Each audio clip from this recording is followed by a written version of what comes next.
Video recordings of this podcast can be found on raisingequity.org and Raising Equity on YouTube. Welcome to Raising Equity. Today I have with me Dr. Richard Harvey. He and I co-authored a piece in the Harvard Business Review this week on the question, is your company really fighting racism or are they just talking about it? And of course, as academics, we have more thoughts than we could fit in the written piece. So I thought I would invite him here so we could have an extended conversation. So welcome, Richard. Thank you. Thanks for coming. I appreciate it. So the first thing I thought about when I said, oh yeah, Richard and I should have this conversation is, did you ever think that you would be talking about corporate brutality and police brutality in the Harvard Business Review? As the saying goes, the times they are a-changin'. So no, never. It's funny because, right, everything happened. The world had this mass awakening and change. And it was almost like a pandemic on top of a pandemic. And I don't know about you, but that week after George Floyd's murder came to our awareness, right? And was public in a way that you couldn't hide from it. And it's not like, as Black folks, this is not new, unfortunately, but this mass awakening was happening. I got so many phone calls and emails from companies. Like, what can I do? Tell me what I can do. How do I respond? Did you have that same, it was over the weekend even. Did you have that same like rush of contact? Yeah, it was sort of interesting, right? Because, going back to March, I had a number of projects that were there. And then of course, with the pandemic, they went away. And then, of course, with Floyd's murder, all of a sudden they were resurrected again, right? So all of a sudden it was back on the list of priorities after they'd fallen off. So yeah, so it definitely sort of brought things back to pre-COVID statuses. Yeah, but it felt a little different to me, and I was trying to figure out like what was different, what felt different, and I think it felt like an opening, and it was this opening where I felt like we could be extremely honest, right? So pre-COVID, there were companies who wanted to talk about these issues and wanted to know what they could do, but this felt like an opening to tell it like it is. And I like to think that that's what I do when I consult, but the freedom to just simply say, this police brutality that you're swearing is so wrong.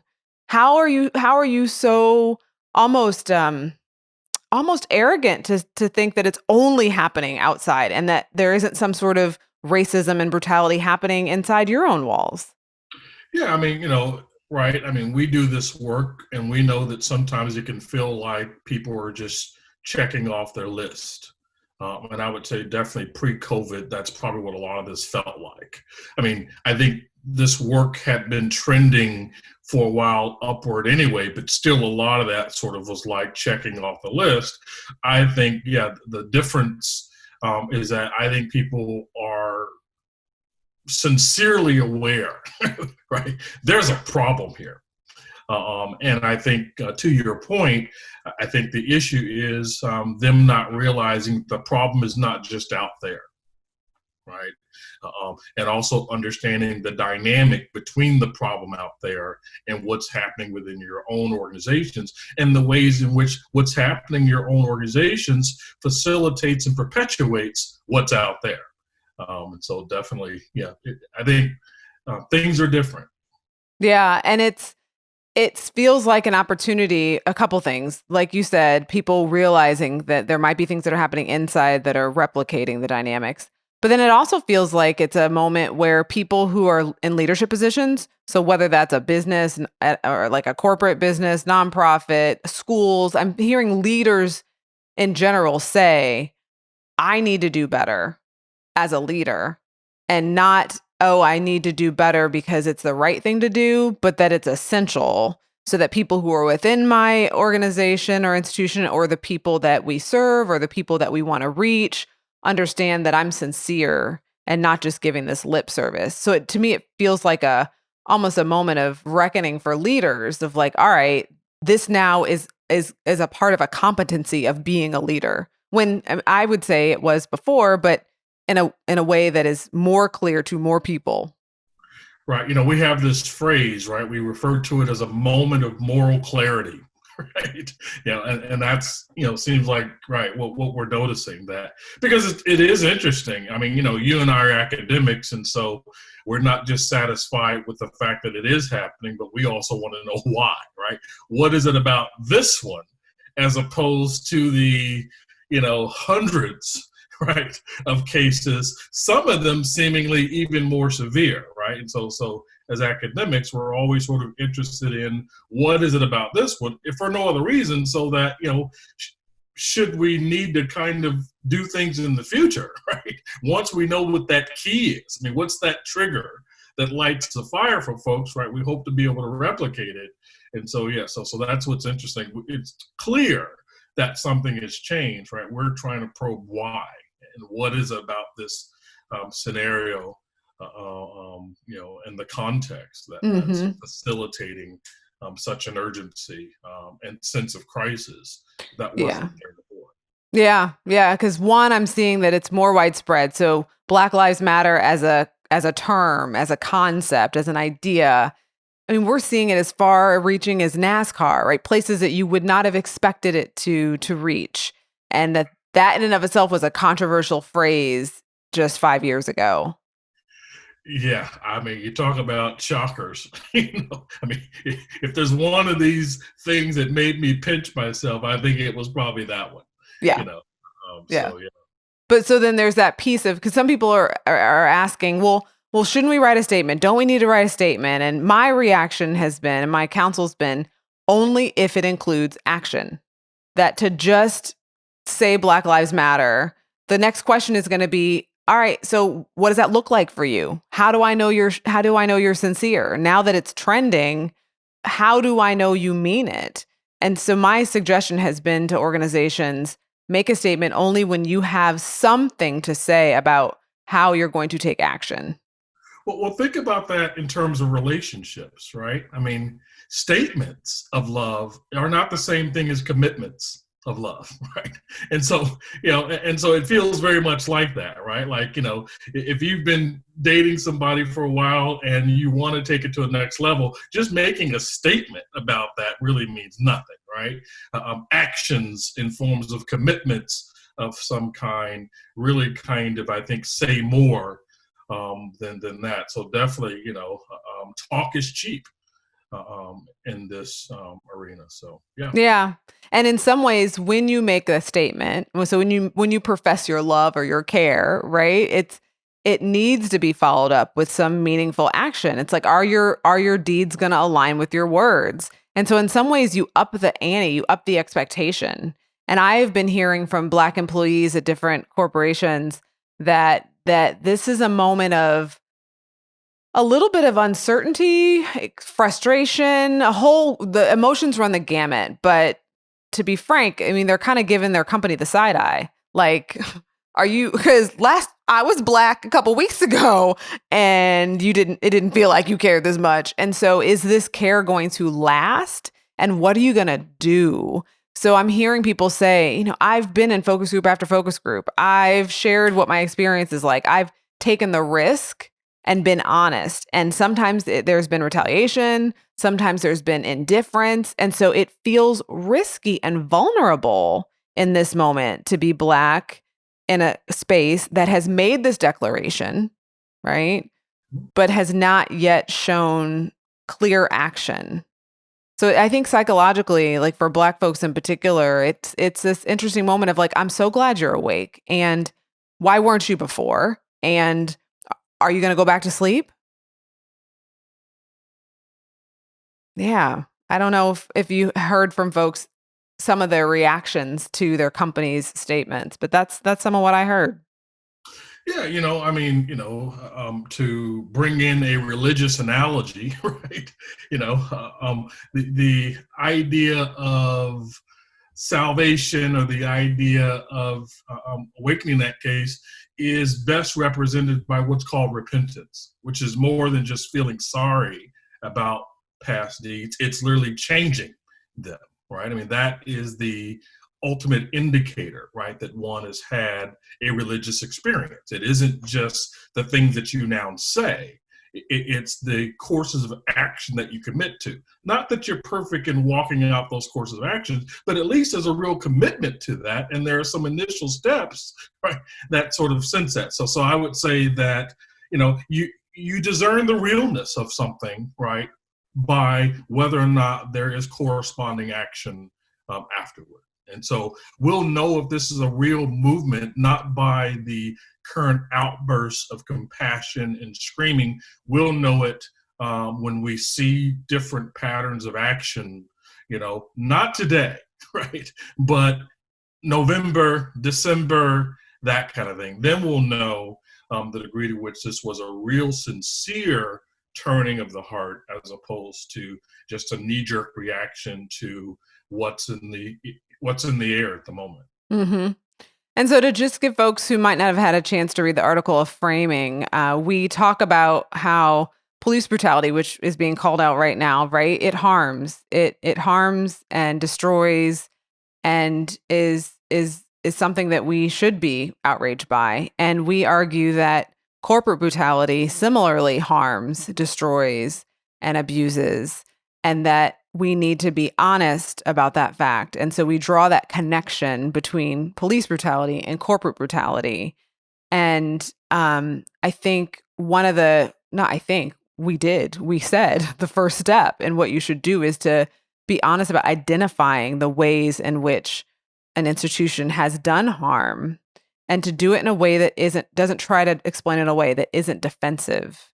And I don't know about your years of consulting. I know that is something that I have to work with leadership in an organization around. It's like, all right, if you're going to ask this question of what is the experience, how has race shaped the experience of someone in your company, you as a leader have to be prepared to hear the response and not try to explain it away, but, or, well, this explains that, or there was a performance issue here. Like, you need to hear and be able to sit with that. What's been your experience when you invite corporations to reflect on the harm that's happened, or you do a climate survey and there's results that are hard to hear? Yeah, you've got it exactly right. And I mean, that's human nature, right? I mean, nobody really, even if you know that you've done wrong, it's hard to sit in the fire and have people tell you've done wrong when you know you've done wrong, right? So that it's human nature to not want to sit in that fire. And I think, we may get into this later, but I think it's even based upon some false understandings of the nature of bias. I think if you understand that bias is kind of a natural thing for people with power, and it doesn't necessarily make you immoral, it just makes you biased. And I think if you can distinguish between the two, then you can actually be willing to admit that, yes, I did that thing that comes natural to people who are positioned as I am, right? Well, and of course, that doesn't justify what you did, but it makes it understandable. And I think it allows you to kind of say, because the issue is not, whether or not, if you're a person in a position of power, the issue is not whether or not there have been people who've been oppressed. The answer to that's yes. And how? The real question is, what have you done about it? And that's the thing that you can really kind of, move on. Of course, if you're in denial about the first one, then you're not going to, even really kind of care about moving to the second. So I think, yes. So I think there's just some false assumptions about the nature of things. But yeah, that's definitely my experience. Yeah, and I think you just hit it directly, is that if you knew, I think there is a denial. I think there's a component of denial. And I think that there's a way in which racism, the way that it gets structured, I think there's a way in which white folks don't see the harm and they don't know the harm sometimes. And I think you pair that with, like you just talked about, in terms of the positionality and how that power can also breed bias. Those together make self-reflection essential, but that's a practice that doesn't just come naturally with a high title. That takes intentional work. Yeah, definitely. Yeah.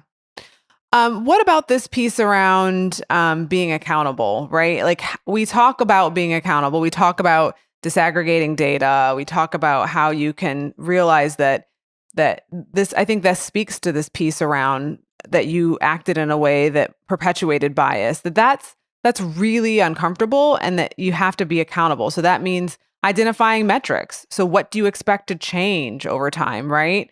Any thoughts about how organizations can be accountable once they're willing to identify that harm?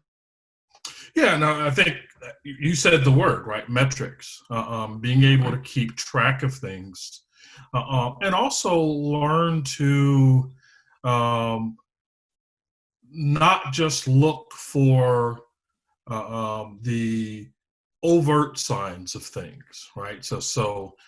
Because, right, I mean, what we know about the nature of bias and discrimination is that it tends to be more covert than overt. And that's why I think metrics are important. Sometimes you only see things, and I'm talking patterns, when you've got aggregations of data, things that you'll totally miss if you're just kind of looking at a single situation, one at a time. And so metrics are very important. Because like I said, you're not going to see it in individual situations. And also it's so easy to explain away an individual situation, right? Every situation that you see, I mean, once again, we go back to the police shootings. I mean, in almost every situation, right? I mean, almost never are the victims saints. There's always something that you can quasi point to, right? But it's only when one sits back and sees the pattern. Right? Saint and no saint, right? The one thing that all these people tend to have in common is that they're unarmed people who get killed. Right. Black people. Right. And no one deserves to be killed for insert those list of things. Yeah. And so you're right.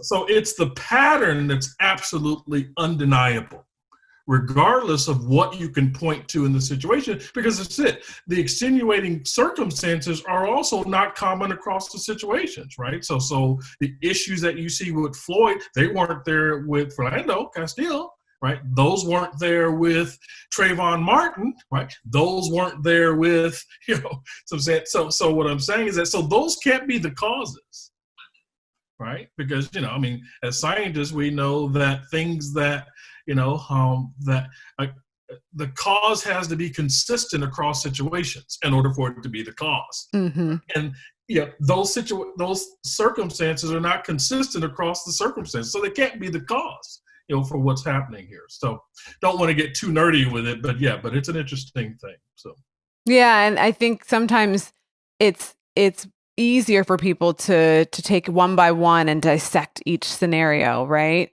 I heard a lot of folks who in the past few weeks say, well, we just need to hire more people of color, more Black and Indigenous people of color, or more Black people specifically. We just need to have more interns. We just need to get this pipeline. And my pushback is you can bring in all that you want, but have you looked at your data? Because it might be that at a certain level, you're bringing folks in, but they're just not advancing. So what's happening in your environment that's keeping them from advancing? That's not about hiring. That's about mentoring, sponsorship, advancement, development. Yeah. Yeah, a sure indicator that you're about to go down the wrong path is if you begin a sentence with something like, we just need, right? Or we just need, or if only, right? I mean, because what you're doing is you're simplifying it. If it were that simple, it'd have been fixed a long time ago. It's far more complex. No unidimensional pronged attack is going to resolve this. It's going to require all hands on deck, multi-pronged attack. And so these sort of, we just need to, if only, we just need, these kind of things that's suggesting you are taking a very microscopic perspective at what is a far more complex, systemic, macro kind of problem. So. Yeah, well said. Well said. And I like the fact that in the article we point to the difference between intent and impact, and that is essential. And I think that's sometimes why we try to simplify it, because then it feels like, oh, we could control this and we can, and we can have good intentions and we can have a good impact. But can you talk a little bit about the difference between intent and impact? Sure.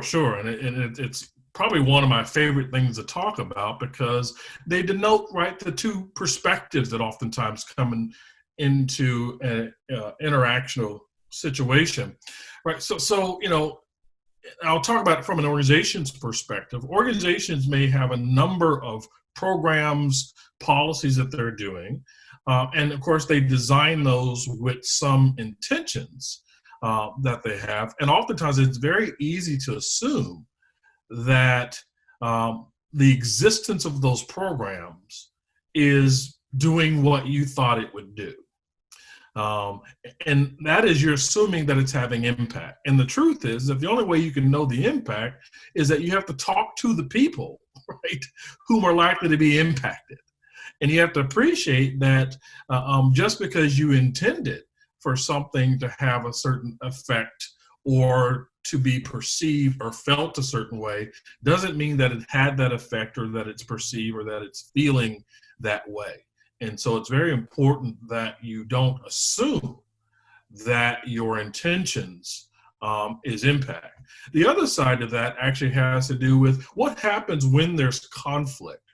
Well, oftentimes what happens is, the alleged perpetrator and the alleged victim tend to retreat into the corners of intention and impact, right? The perpetrators can only think about what they intended, right? So it normally sounds something like, well, I didn't intend to say that, or I didn't intend to do that, I didn't intend to do that, right? They're trapped into their realm of intentions, and it's hard for them to get out of that corner and appreciate the impact. And it can be the same thing for victims, right? We can be very much trapped into the corner of impact.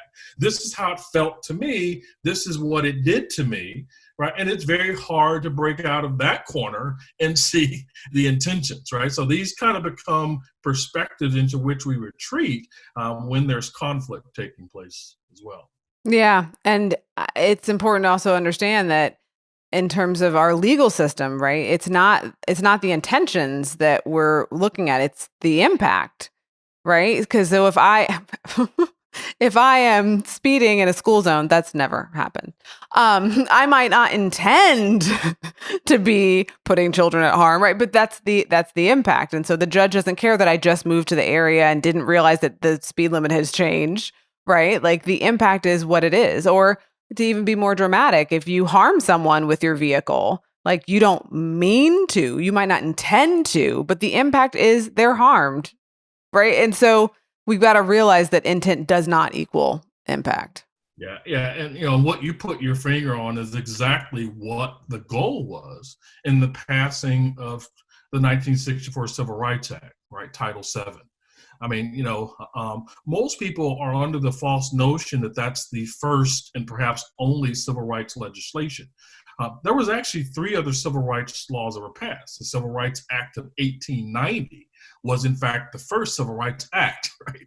But what the 1964 Civil Rights Act did that neither of the previous Civil Rights Acts did, nor did the 13th or 14th Amendment do, and that is the way it defined discrimination was in terms of impact rather than intention, right? So if someone discriminated against you, the only way you were going to win a lawsuit against them is that you had to show intentionality. Well, how does one do that, right? How does one bring into a legal situation evidence of intentionality, right? That involved being able to take out a person's heart or their motivation and present that before a jury. So not much was won, right? But what that law did is said, it doesn't matter what you were intending, right? When you decided to say that leaders had to be at least 6 feet tall. And by the way, that was a very real policy in most organizations, right? Prior to the 1964 Civil Rights Act, right? They liked tall leaders, right? But of course, that had the unfortunate impact of creating a glass ceiling for many women who on average are not 6 feet tall. And so yet you have a seemingly innocent, right? A lot of people say we weren't trying to be sexist, we just like tall people, right?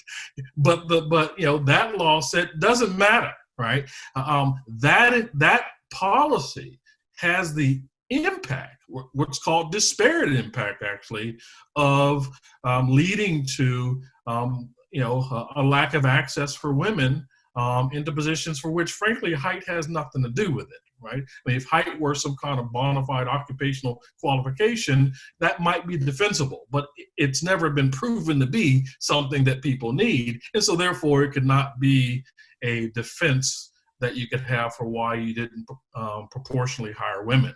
So that's a good example of, and so once that was passed, right, then people had to really kind of think about this distinction, right? It's not about what we're intending to do, right? You may seriously not really be thinking about being discriminatory toward women when you have a height policy, right? But the law says it's impact, right? And if you impact women in that way, that's discrimination regardless of intentionality. So, And that's a really good example, Richard, of understanding how we end up seeing things and not understanding the ways that bias and policy shaped what we're seeing. And we just think, yes, men are just naturally better leaders, and tall men are just naturally better leaders. And we don't often know that there was policy that backed that up, which then shapes who was a leader, which then shapes who we see as a leader. And so we have the remnants of that. And that's part of what at Raising Equity we try to make people think explicitly, like what systems are at play, what's the history here, to think about how we can interrupt it. And so I appreciate you sharing that example around height, because that's one that I think folks don't often know. Yeah, and it's interesting, right? Because there have been studies that have been done at leadership, and they say, hey, if you look at the record of great leaders that we have, right, they've been tall people, right? But you can see how it becomes a self-fulfilling prophecy. If you only allow tall people to be leaders, then those are the only examples you're going to have, right? I mean, right. As great as we think Winston Churchill is, as great as we think Abraham Lincoln was, right? Tall, Abraham Lincoln's a very tall kind of person. There may have been somebody who actually would have been better than either of them had those people been allowed access to that position.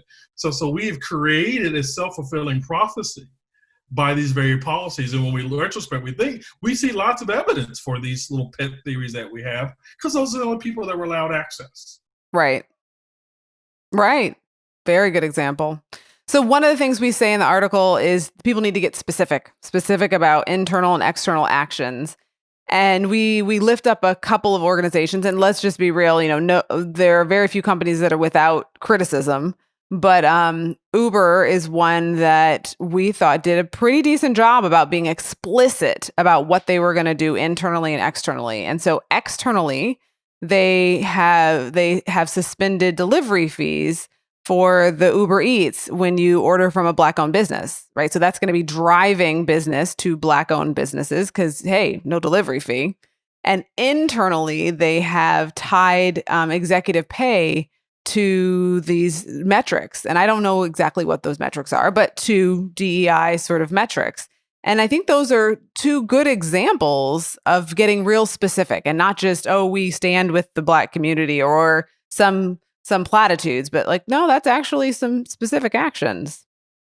Yeah, it's like everything else, right? Language requires meaning. So if I say to you, I support you, right? The question is, what does that mean, right? Because that's such an omnibus term, right? In terms of how we use it. And it's so if you're going to say terms like we support this or we, right, that's going to require, here's the big word, operationalization, right? It's going to require making it tangible, right? So my question is always, so what does that look like specifically, right? When you use a word like that, support, we're motivated, we're, whatever term you use, my next question is, so what does that look like? Because if you haven't really thought about what it looks like, then it really becomes meaningless. It really does. And that's why I think this whole idea of pushing people to sit with the discomfort, identify the harm, it might not feel good. Like I've heard in the past couple of weeks, a lot of white folks say, I feel ashamed. I feel guilt. I feel guilty. I feel ashamed. That's not good. Well, but there are emotions that we feel, and maybe you're feeling, that some ways in which you might be complicit, and then so sit with that and then act from that. Don't stay stewing in it. But I don't know that we can avoid some of those uncomfortable feelings. We cannot avoid some of those uncomfortable feelings, but from that we can act. And so an example was in my house, I'm not a big fan of video games, but everyone else in the house is a fan. And I have been allowing it more because that's how the boys hang out with their friends, right? They get on and they talk to their friends and they play these games and so they play the games with their dad. Like it's a family affair minus me. And we turned on one of the games one night and they had a Black Lives Matter statement. And we're like, really? So at first it was just a statement, but then they operationalized their commitment. And I have known since part of my concern with the boys playing in these online communities is that there's a lot of homophobia, there's a lot of racism, there's just a lot of hateful speak. And so one of their commitments was that they are going to increase monitoring of racist names and language, and then also increase how you can report people, like in-game reporting, so that it can be flagged faster. And so to me, that I appreciated that because they're acknowledging how it shows up in their environment, right? And deciding how they're going to act. So it's not like something you can't just tell someone what to do. They've got to do the work to know what the problem is and the harm is in their community. So that's what gets me when some organizations call and they're just like, what do I do? It's like, well, you know your industry better than I. Right. I can't just tell you in 5 minutes what to do. Well, and the video game example is a good one. By the way, I don't know if you know this, but I had a McNair student who did his project on racism and inequity in video game communities. So, really? Yeah. So a lot of the stuff that you're talking about, 'cause that's what I thought about, right? Like, in order for them to have done that, they had to know where the problems tend to manifest. So, somebody did their homework and they knew these are the things that happen. Right. And that's part of what this project did. Right. There's a lot of racial slurs that are shared in the midst of gaming. Right. So somebody had to stick their finger up and get a sense of that. Right. And of course, some of the other problems that we discovered in video gaming, hopefully they'll deal with those too, is lack of representation of game characters. Mm-hmm. Or the hypersexualized representation of women characters.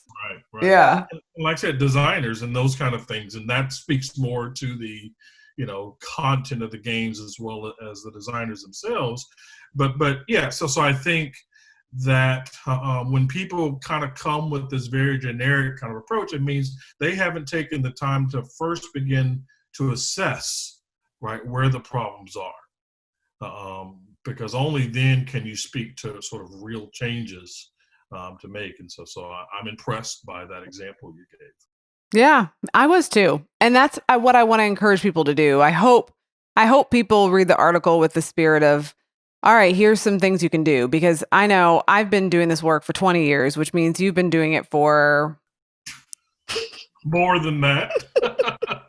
And so between us, we have lots of years of experience. And part of what I wanted to do with this article was to say, all right, yeah, now are you really going to do something? And so here's what you can do, knowing that the defensiveness is going to come. Work through it. And I hope that people sort of read it with the constructive fervor in which we wrote it. Right? Yes. We are both in the business of making organizations better. So in no way did we write it with any kind of ill will toward tearing down organizations. I get a good deal of my livelihood from organizations, so I don't want them to go away. I want them to be better so they can prosper, so they can pay me even more, right? So in that sense, I'm pro-organization. And so I hope that people read it with that kind of spirit, because that's definitely the spirit in which we wrote it in. We were not angry people. I think we smiled all the way through it. Now, come on now. I think I agree with you in that our hope was to help organizations see a way forward. And I actually think that anger can be a useful emotion, right? So for the clinical and psychologist in me, part of my approach in writing it was to also just say, to normalize the difficulty and to realize you think you're going to be airing your dirty laundry. We all have laundry. No one is without dirty laundry.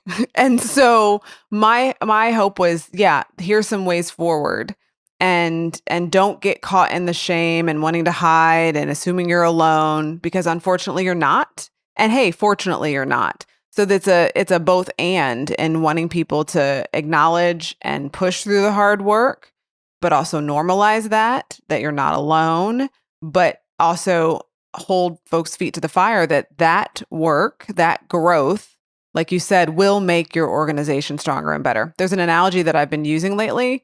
I go in and out of doing like strength resistance training sort of challenges. And it's like lifting weight, right? Like you would never go into the gym, lift a heavy weight and be like, I'm strong, it's done. You would know that you would probably need some expert advice, that you would need to set up a plan, that you would need to be accountable to that plan, which is easier said than done. We all know, right? And that you would need to do that consistently over time, lift heavy weights that are difficult and uncomfortable over time before you would even expect to see results. Yet at this moment of crisis, I feel people like wanting to fix things overnight or wanting to like make the hurt go away. And it's like, no, actually strength is built by tearing muscle down to build it up stronger. And so I see this as I think it's an opportunity if we have the wherewithal, kind of like a metamorphosis, whether you think about it like a butterfly or building muscle, whatever analogy works for you, that we can get through this hard work and experience the growth and benefit on the other side of it. But we got to do the work. Yeah. When you mentioned that earlier, and this is actually probably more in your field than mine, but I remember reading some time ago, and I don't remember the guy's name. He was a specialist in drug addiction, but he made this statement that stood out to me, and it seems very apropos now. And he was talking about the fact, he says, a lot of addiction is due to the fact that we're under the impression that we should never hurt. Right. And so this idea that all of our pains should go away by taking a pill. Of course, he was talking about how people become addicted to prescription medicine. I think it was like soon after Prince had passed away. But that was kind of interesting to me. And so even, this idea of, right, we can't bear the experience of negative emotions. We must eliminate them immediately. Right. And of course, what he was saying about that is that that's unhealthy. Right. It's unhealthy to never be willing to sit in the fire. There's some value to doing that. There's some value to building up endurance, if nothing else, developing humility in that sense there. And so I was thinking about that when you said that. Yeah. We have to do that to be healthy people. Otherwise, we keep looking for pills, right? To take away the pain. Right. To remove the uncomfortableness rather than developing some immunity, right, within ourselves that helps us to deal with that. Some endorphins. Yeah. And building some capacity and some strength to lift that heavy weight. Yeah. Yeah. Well, I appreciate you. I appreciate you for being willing to write the piece, because it was a pretty quick turnaround. It was kind of like, hey, Richard, want to do this tomorrow? Well, I appreciate you for bringing me in. I don't think you needed me. And so it was great that you allowed me to kind of partner with you to do it. So I truly appreciate it. Absolutely. Absolutely. You are a wealth of knowledge, Mr. I have 2 PhDs in 2 areas of psychology. So I really do appreciate your depth of knowledge. You always bring something to the conversation. So thank you. Those 2 degrees just got me 1 job. So, Oh, well, thank you, Richard. It was a pleasure. Thank you. Yep. And thank you for joining us on Raising Equity. I hope that you were able to reflect on maybe what your company needs to do, but also in your own sphere of influence. What can you do to really understand the harm and then take action to impact racism and to stop the harm? I really appreciate you joining us on Raising Equity. Thanks for joining us.